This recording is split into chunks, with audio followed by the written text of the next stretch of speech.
Bonsoir à toutes et à tous.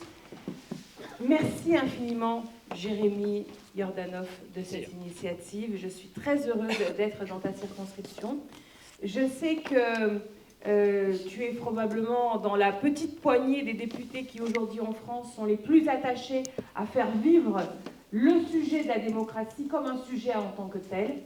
Et c'est très important parce que jusqu'il y a pas si longtemps, peut-être je dirais même que jusqu'à il y a un an, ça n'allait pas forcément de soi, à gauche, qu'il faille traiter en tant que telle la question démocratique. Et il nous a semblé, lorsque nous avons été élus les unes et les autres ici sous ce label NUPES, Nouvelle Union Populaire, Écologique et Sociale, que l'une des tâches qui allait venir très rapidement au devant de nous était de construire une nouvelle phase de consentement démocratique à travers les nouvelles institutions. Nous avons eu l'intuition très vite que la grande réussite de la NUPES, qui était de mettre finalement minoritaire à l'Assemblée nationale le président Macron, allait créer une concurrence de pouvoir très forte entre le pouvoir législatif et le pouvoir exécutif, et que ceci allait créer des bougées de plaques tectoniques qui, pour certains bougés, peuvent être dangereux, peuvent donner à inquiétude, et pour d'autres, nous obligent à construire. Parce que vous pouvez vous poser la question de savoir pourquoi diable faut-il changer la Constitution? Eh bien, et c'est tout le travail que nous développons à partir de ce groupe de travail de l'intergroupe parlementaire NUPES sur la 6ème République. Nous pensons qu'une Constitution ne peut pas être en décalage avec la société dont elle est censée être la carte d'identité. Et c'est bien le sujet aujourd'hui, c'est que la Constitution française, celle de 1958, avec ses multiples additions, à commencer par celle de 1962 que signalait Jérémy Yordanov, l'élection du président de la République au suffrage universel, mais aussi d'autres, aujourd'hui n'est pas acceptable pour les Français au regard de nos propres standards démocratiques. Et ceci a pu apparaître longtemps comme un débat d'experts, un débat juridique entre constitutionnalistes, mais ça nous a sauté tous à la figure, le 16 mars dernier, lorsque, le jour où nous devions voter pour ou contre la loi retraite de Macron, nous étions tous, les députés réunis à l'Assemblée nationale, on était presque tous là, les 577. Et 10 minutes avant le vote, et je suis certaine que vous étiez devant votre poste de télévision également, 10 minutes avant le vote, le président Macron, parce que, à l'occasion de son dernier pointage, il n'était pas sûr de gagner le vote, a donc décidé qu'il n'y aurait pas de vote. Et donc a envoyé Madame Borne pour se cacher derrière cet article que vous connaissez tous. Voilà, le 49. Non, mais je le dis pourquoi, parce que on est tous devenus des constitutionnalistes pendant le mouvement des retraites. On est tous devenus des constitutionnalistes. Et c'est pas une petite affaire, c'est pas un à côté de la lutte. Le fait que nous avons posé des questions de fond sur la retraite elle-même, sur l'injustice que représentait le recul de l'âge légal à la retraite à 64 ans, mais aussi sur le contexte institutionnel qui permettait le passage en force macroniste. L'article 47.1 qui a été utilisé pour utiliser la voie du PLFSSR plutôt qu'une loi ordinaire, les articles qui ont permis en temps contraint au Sénat, les articles 40 qui nous empêchaient de faire tel ou tel amendement, et en définitive l'article 49.3 qui a permis de, comme je cite la Constitution, considérer comme adopté, c'est le texte de la Constitution, un texte qui en fait n'avait pas été adopté. Et à échelle de masse, le 16 mars, se cristallise une conscience très aiguë du fait que l'antisocial naît dans l'antidémocratique. Il prend racine dans l'antidémocratique, qui le précède. L'antisocial est précédé, dans le contexte politique français, d'un cadre institutionnel qui permet à des personnes minoritaires, voire à un homme seul, le président de la République, de passer en force contre le peuple. Je rappelle à l'époque ce que nous disaient les études, 93% de la population active de ce pays était contre la loi Macron. Et c'est vrai pour le social, ou plutôt pour l'antisocial, mais c'est également vrai pour l'écologique. Lorsque nous avons été élus, nous avons eu pour la première saison de discussion budgétaire en 2023, à l'automne 2023, des votes qui ont mis en minorité Macron, notamment sur des questions écologiques. Et je me rappelle très distinctement que nous avons voté à la majorité de l'Assemblée nationale 12 milliards d'euros pour la rénovation thermique des bâtiments. 12 milliards d'euros, c'est pour la première fois une quantité d'argent qui permettait vraiment de lancer une politique publique pour pour révertir le changement climatique. Eh bien, ce vote-là, ce vote majoritaire, a été annulé par 49.3. Nous savons aujourd'hui, l'antisocial naît dans l'antidémocratique. L'anti-écologique naît dans l'antidémocratique. Alors quoi? Alors, que fait-on à partir de cette donnée maintenant qui est très claire? Eh bien, il faut se mettre les piles et commencer à construire autre chose. Pourquoi? Parce que dans ce contexte où on ne peut pas passer par la lutte syndicale, où on essaie, je ne dis pas qu'il faut arrêter la lutte syndicale, on continue, mais on voit bien que les outils existent pour s'y opposer, où on ne peut pas non plus arriver trop par le côté associatif, on continue de le faire, on se mobilise. Par exemple, je ne sais pas, contre l'autoroute A69, on continue.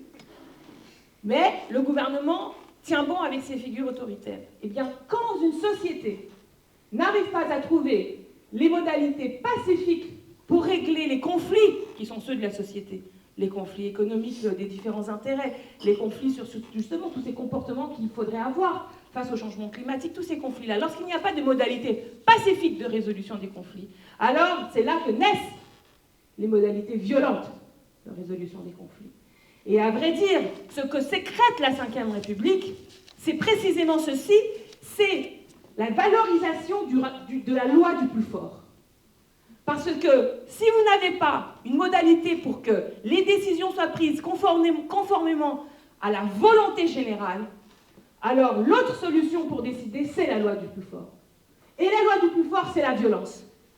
D'un côté comme de l'autre. Du côté du plus fort, de l'État, soit-il le président contre un peuple. Le peuple lui-même, le peuple en son sein. Et vous pouvez extrapoler ça au niveau des nations. La violence entre les nations, la violence au sein des nations. Et ceci est quelque chose que nous ne pouvons pas accepter. Nous devons, nous, être les artisans de ces façons de faire qui sont les façons démocratiques, solidaires, et qui sont les seules qui permettent en réalité de prendre ces décisions qui sont si importantes, en particulier en matière environnementale. Donc c'est tout le travail que nous avons réalisé avec Jérémy, Zaf Ossillon, Marietta Karamanli et d'autres collègues pour auditionner. Nous avons réalisé des auditions parlementaires. Et nous avons déjà commencé on va dire, à avoir des sortes de conclusions préliminaires de ces auditions. L'une d'entre elles est très importante à mes yeux, c'est qu'un changement constitutionnel, ça ne se décide pas par le haut. Ça n'est pas le fruit d'un arrangement politique. C'est pas à exclure les arrangements politiques. La capacité de négociation, par exemple, c'est important. On l'a vu, par exemple, pour l'IVG. Vous voyez qu'on a obtenu la constitutionnalisation de l'IVG par ces discussions, par ces capacités de compromis de ces femmes, Mélanie Vogel, Mathilde Panot, Aurore Berger, des femmes de tous bords, qui ont eu ce talent et cette intelligence du compromis pour trouver un texte qui était acceptable par les 3/5 de notre Parlement, c'est-à-dire les députés et les sénateurs réunis. Mais le grand mouvement pour changer la Constitution, on va dire les choses, pour passer de la 5e à la 6e, pour ôter ce pouvoir trop plein du président et le reprendre entre les mains du peuple, ça ne peut venir que d'un mouvement du peuple lui-même. Ça ne peut être que l'objet d'un mouvement social proprement dit, comme on fait des manifs pour augmenter les salaires, pour l'école publique, voilà, pour préserver telle biodiversité à tel endroit. De la même façon, nous devons nous habituer, nous devons être les auteurs, les autrices de ce grand mouvement populaire pour la 6e République. Et c'est pour ça que nous faisons ces auditions populaires, ces auditions citoyennes, ces moments sur le terrain de délibération autour de la question démocratique. Je rentre du Chili, où j'ai passé 2 semaines. J'ai eu vraiment le grand plaisir d'être auditionnée dans différentes commissions de la Chambre des députés là-bas, notamment pour raconter la constitutionnalisation de l'IVG. Mais aussi, j'ai écouté ce que les Chiliens m'ont raconté par rapport au processus constituant qui a eu lieu au Chili il y a 2 ans, en 2 phases, avec d'abord un grand mouvement populaire, une constituante qui a été arrachée à un gouvernement de droite, la rédaction d'un projet qui est refusé dans les urnes par un vote massif, qui donne lieu à une nouvelle proposition de constitution qui, celle-ci, est très ultra-droite et qui est rejetée également. Et ce que j'ai appris de cette expérience chilienne-là, c'est que lorsque nous avons la tâche et l'honneur d'être quelque part, d'avoir le stylo pour commencer à réfléchir à ce que pourrait être notre nouvelle constitution, nous ne pouvons pas être 15 000 km en avant de la société. C'est-à-dire que nous sommes aujourd'hui en France dans une situation où la constitution est en retard par rapport à la société. Il y a un décalage, il y a une caducité même de notre constitution. Mais nous avons commencé aujourd'hui un travail de production positive, d'édification d'une nouvelle constitution, et dans lequel on ne peut pas être 15 000 km non plus en avant. Donc, ce que nous faisons, c'est un travail qui consiste à fédérer très largement, à fédérer le peuple dans cette idée de se dire, est-ce qu'on veut ensemble ou pas avoir une constitution? Est-ce qu'on veut se mettre d'accord sur des modalités pour ne pas être d'accord? Est-ce que c'est pas ça le génie et la beauté du geste constitutionnel, qui est de se dire, bon bah, voilà, il y a des élections arbitres, mais il faut bien décider comment on décide. Et c'est ça qui aujourd'hui, on le sent en France, c'est fragile. Je trouve que probablement, il n'y a rien de plus important et rien de plus passionnant que ce travail-là. De se regarder en face, les Français, et de se dire, face à ceux qui veulent nous diviser sur des questions ethniques, sur des questions religieuses, trouver les façons de fabriquer ensemble du commun. Et fabriquer ensemble du commun, c'est ça. C'est ça la République. C'est ça la République.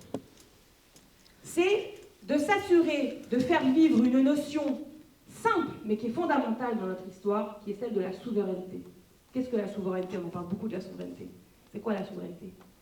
La souveraineté est la caractéristique de celui qui n'a pas de maître. Donc vous regardez au-dessus de vous, matière politique, j'entends, s'il n'y a personne au-dessus de vous, vous êtes le souverain. Nous sommes le souverain. Aujourd'hui, en 5e République, avec un président de la République qui peut faire des 49-3 contre les décisions budgétaires prises à la majorité ou contre un Parlement qui est majoritairement contre la loi retraite, pouvons-nous dire que nous sommes souverains? Eh bien, pas tout à fait. Pas tout à fait. Et c'est ça que nous devons construire avec de l'énergie, avec de l'opiniâtreté, et le cas échéant, en faisant fi, et je veux le dire tout net, des moments où jaillissent en notre sein aussi des tentations de division. Parce que ça aussi, c'est une autre grande leçon des expériences constitutionnelles et celle du Chili en particulier. L'unité. On ne fera rien avec un point de vue sectaire, avec un point de vue jusqu'au boutiste, ultra, à vouloir se singulariser les uns des autres. Ce qui fabrique de la force, ce qui fabrique de la victoire, c'est la capacité d'être ensemble. C'est notre mandat de député NUPES. C'est pour ça que nous faisons, alors que nous ne sommes pas naïfs, nous voyons bien qu'il y a une campagne actuellement électorale pour les élections européennes, et nous avons ici, chacun d'entre nous, des candidates et des candidats différents. Nous souvenons des listes différentes. Et cependant, nous avons maintenu et même organisé cette réunion. Pourquoi? Parce que c'est ce fil de l'unité aussi que nous voulons maintenir. Parce que c'est celui-ci, le seul, je n'en vois pas d'autre, qui peut nous permettre de gagner. Gagner. Pour l'instant, on a réussi à mettre Macron minoritaire dans l'Assemblée nationale. Mais il faut gouverner. En 2017, il nous faut gouverner. Il nous faut gagner la présidentielle, gagner Premier ministre, gagner la majorité à l'Assemblée nationale. Et ça, chers amis, je ne connais pas d'autre méthode que de le faire ensemble. Donc, vive la République, vive la France, vive la 6e République, et merci de votre accueil. Je suis forcé à bien écouter, bien entendre. Et à la fin, j'ai entendu parler du 49.3.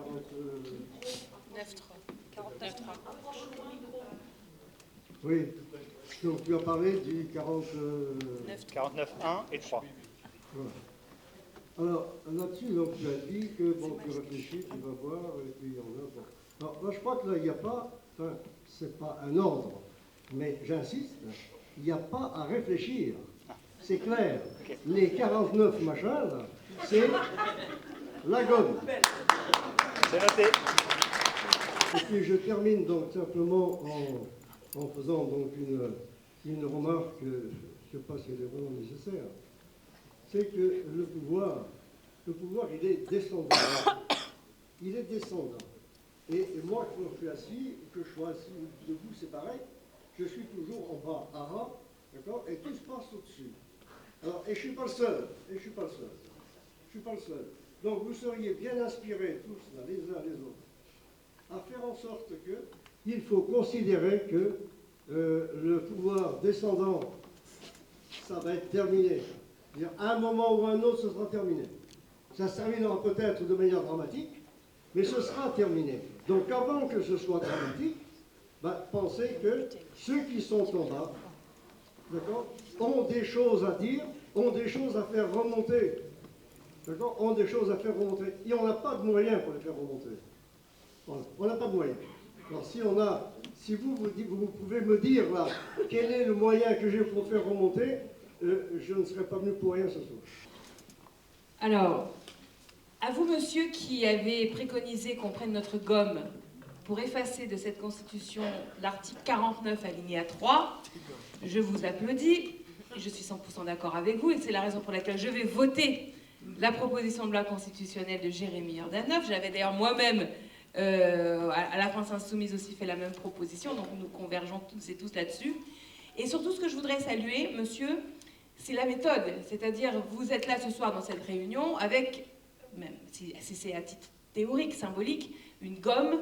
Et donc, quand on a une gomme, on a un crayon.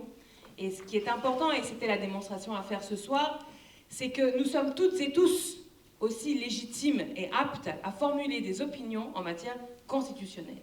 C'est ça l'état d'esprit.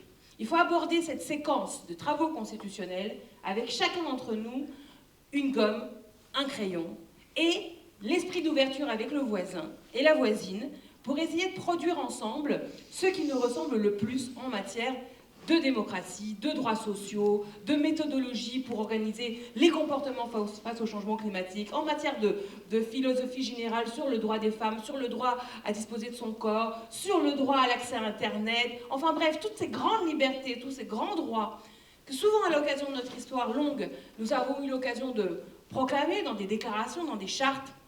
Ces moments-là sont des moments extrêmement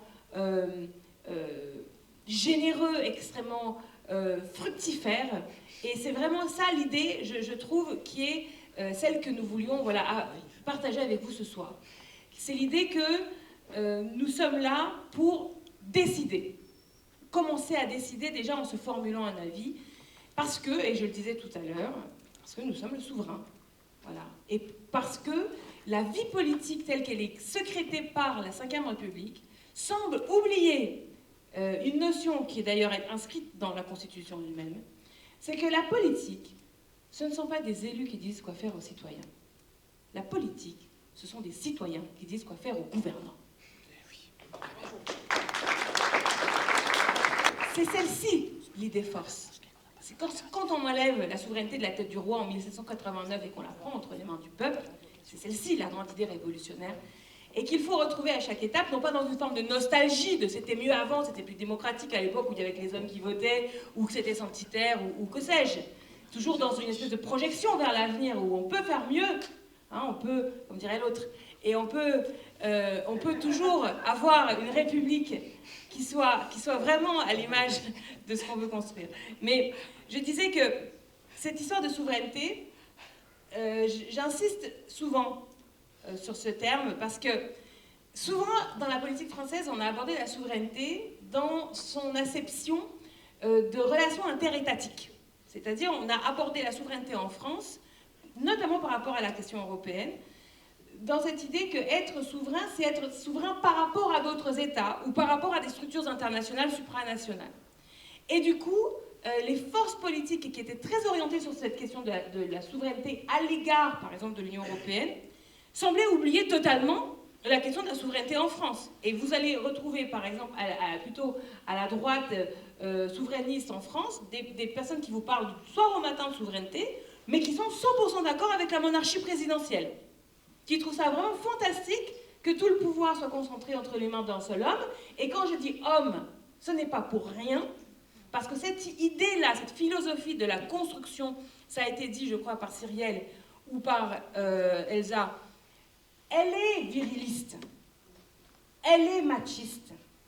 Cette idée de l'homme seul qui a toute la force, là, de l'homme providentiel, la loi du plus fort, c'est macho. Voilà, fondamentalement. Et cette idée que portent d'ailleurs les mêmes qui veulent absolument cumuler, qui se disent, mon Dieu, mais depuis que je suis au Sénat, je ne suis plus maire de ma commune. Mais comment font-ils, les citoyens, sans moi? Oh là là, mais ce serait tellement mieux la France si je pouvais être à la fois sénateur et maire. Eh bien, en fait, non. Parce que depuis que tu n'es plus sénateur ou tu n'es plus maire, il y a quelqu'un d'autre qui a pris ta place, et c'est souvent une femme. Mais oui!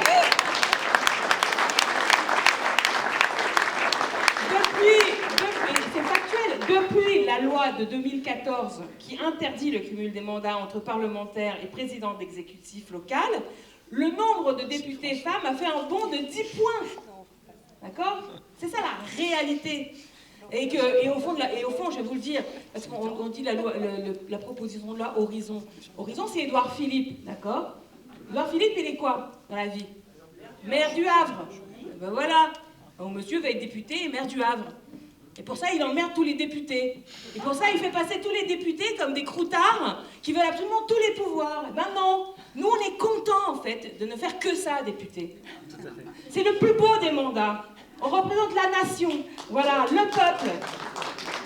Et on se couche très tard le soir, on se lève très très tôt le matin pour faire ce travail-là. Et on n'a pas une seconde, mais pas une seconde de trop à consacrer à je ne sais quelle politique locale. Et d'ailleurs, ça n'est pas vrai que dans les communes, les gens aspirent à ce qu'on vienne avec nos grosses pattes de députés, à leur dire comment il faut faire à ces conseils municipaux-là. Il y a bien des façons d'améliorer d'ailleurs la qualité démocratique de la vie locale. Ça, c'est un aspect important. Je vois des élus locaux, je vois Émilie, Marche, Pauline, je vois des députés, voilà, des conseillers régionaux, conseillers départementaux. Vous savez très bien ce que c'est le fait féodal au plan local. Et c'est pas seulement Vauquier, c'est partout. Parce que, accrochez-vous pour être dans l'opposition dans les collectivités, mais des fois c'est pas simple même d'être dans la majorité. Tellement que monsieur se prend pour le roi local. Et qu'on ne peut être désaccord avec rien, et qu'il se vote toutes les délégations et tous les pouvoirs. Donc il faut déconcentrer. Alors, c'est vrai, du coup, moi ma position vis-à-vis du supranational, c'est que il faut que ça soit accepté par les citoyens. C'est-à-dire, en gros, il faut cesser de voir la ventilation des pouvoirs dans notre pays à l'aune de la façon traditionnelle que ça a d'être abordé, qui est de la ventilation des pouvoirs entre élus. La question pour moi des territoires, c'est pas est-ce qu'on donne plus de pouvoir au président de région versus l'État central, ou au président du conseil départemental versus l'État central. Vu comme ça, je vais vous dire, moi je suis de Seine-Saint-Denis, je veux absolument pas que la Seine-Saint-Denis soit toute seule avec son budget tout rikiki, parce qu'elle a peu de capacité de lever l'impôt, pour gérer toutes les écoles primaires, les collèges, l'aide sociale à l'enfance qui est une catastrophe. L'aide sociale à l'enfance faite par les départements, c'est une catastrophe, avec des enfants qui sont en prostitution dans les hôtels, qui décèdent, qui se suicident, etc. Donc, vu de ma fenêtre de département très pauvre et de communes de très pauvres et de mamans d'élèves de l'école publique de Seine-Saint-Denis, et d'ailleurs je veux saluer en ce moment, il y a un grand mouvement des profs, des personnels et des familles de la Seine-Saint-Denis pour l'école publique. Et bien, vu à notre fenêtre, cette décentralisation, bof. Bon. Donc la question, elle n'est pas de savoir quel élu local prend plus de pouvoir au détriment de l'État. La question, elle est de savoir comment les citoyens gagnent au pouvoir. Ça a été dit, je le répète. Donc c'est ainsi qu'il faut voir la question de la décentralisation. C'est ainsi qu'il faut voir la question de la répartition des compétences pour les uns et les autres. Et bien sûr, c'est comme ça qu'il faut voir le supranational. C'est-à-dire que moi, je n'ai pas de difficulté à ce qu'on prenne des décisions à l'échelon supranational, à condition qu'on soit d'accord. Et quand, en 2005, au traité constitutionnel, on a dit non, et bien c'est un problème. d'avoir fait oui. C'est un problème. Parce qu'on a généré dans la société française une défiance telle dans le système démocratique qu'aujourd'hui, on en paye les pots cassés, ça a été dit, vous l'avez dit, vous avez été nombreux à le dire, la question de l'abstention, de la défiance, etc. Je termine en disant que la 4e République était-elle instable? Figurez-vous que pas tant que ça, hein, pour une constitution qui va quand même créer la sécurité sociale, voilà, qui est basée sur un texte comme celui du CNR. On a parlé des médias tout à l'heure en disant que c'était une question nouvelle. Enfin, le Conseil national de la résistance a quand même écrit noir sur blanc qu'il fallait libérer les médias des forces de l'argent. C'était écrit en 1944. Justement, ça a cédé. On est revenu là-dessus. Voilà, donc je veux dire, c'est pas une question nouvelle. Ah oui. Donc, non, en fait, chaque moment institutionnel sécrète un discours hostile à l'épisode d'avant. Pétain était très anti 4e République, très anti, pardon, 3e République. Voilà, la 5e République, De Gaulle, très anti 4e République. Et chaque régime a sécrété un discours péjoratif vis-à-vis du régime antérieur pour se justifier, dans le cas de la 5e République, des passages en force présidentielle. Et nous, on fait pareil. C'est-à-dire, nous, on dit que la 5e République, c'est mal, mais on ne se contente pas d'être dans une œuvre destructrice, je le disais tout à l'heure, parce qu'il me semble assez évident que cette 5e République implose d'elle-même. Nous sommes d'ores et déjà dans l'épisode d'après, qui est d'envisager ce que serait vraiment le pays si tout ceci implosait, ce que ça générerait en termes de tension, voire de violence. Et par conséquent, nous, dans cette histoire, bien que nous ayons un discours des fois offensif, nous sommes les pacifistes dans cette affaire. Nous sommes ceux qui tricotons la possibilité d'être tous ensemble dans des nouvelles institutions qui ne sont pas tiédasses, qui ne sont pas consensuelles parce qu'elles sont molles, qui peuvent aller jusqu'à, par exemple, tirer absolument toutes les conclusions de ce que nous avons décrié dans la 5e République. Pour moi, la marque de la 5e République, c'est l'impunité.